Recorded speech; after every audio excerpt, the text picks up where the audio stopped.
talk supreme matters, as in Supreme Court. And tonight, Supreme Court Judge Professor Jackton Boma Ojwang begins the epic fight to keep his job, so close to his retirement from the bench.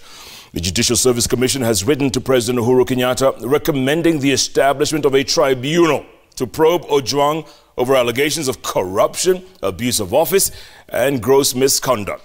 And as Francis Gachuri reports, 14 other judges, among them Chief Justice David Maraga and his 3 colleagues at the Apex Court, have 14 days to respond to questions on their integrity. Supreme Court judge and one of the country's top legal brains, Professor Jackton Boma Ojwang, is a man under siege. The 69-year-old scholar, who would have exited the bench next year, may be forced out even earlier should a recommendation for his removal sail through. The Judicial Service Commission under Chief Justice David Maraga's chairmanship met last evening and resolved to initiate the process of his removal in line with Article 168 of the Constitution. The petition was filed by Nelson Odor Onyango, accusing Ojwang of favoring Migori Governor Okoth Obado in a case. Justice Ojwang is alleged to have benefited from the construction of a road leading to his rural home in return for a favorable verdict to Obado. The petition detailed instances which the petitioners believed constituted grounds of misconduct, impropriety, conflict of interest, and a breach of judicial code of conduct. Whether the judge will opt to walk out of the Supreme Court or face the tribunal to clear his name remain the ultimate question. JSC has accused Ojwang of contempt. Regrettably, the Honorable Judge, despite notice being served upon him, refused to attend the hearing.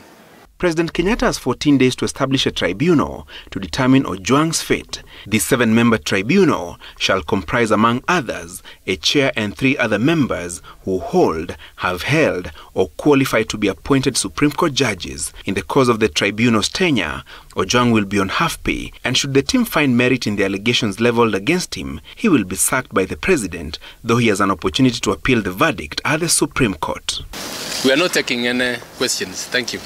Maraga also has 14 days to respond to allegations of gross violations of the Constitution leveled against him by Yusuf Ibrahim Dibel in a petition submitted to JSC. He chairs the commission, and it remains highly unlikely that the team will sanction his ouster.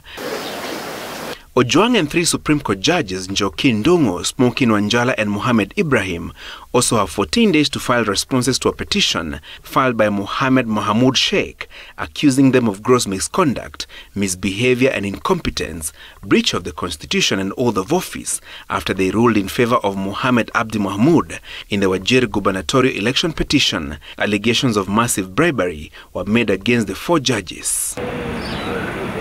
Court of Appeal Judge Mohammed Warsame, who sits in the JSC, also faces an ouster petition filed by Wadere Mohammed Bule. The 40-year-old Wajir County resident accuses Warsame of bench fixing, being a conduit of bribery in the appellate court, conflict of interest, and transmitting 72 million shillings in bribes to his colleagues in the Court of Appeal. Francis Gachuri, Citizen TV.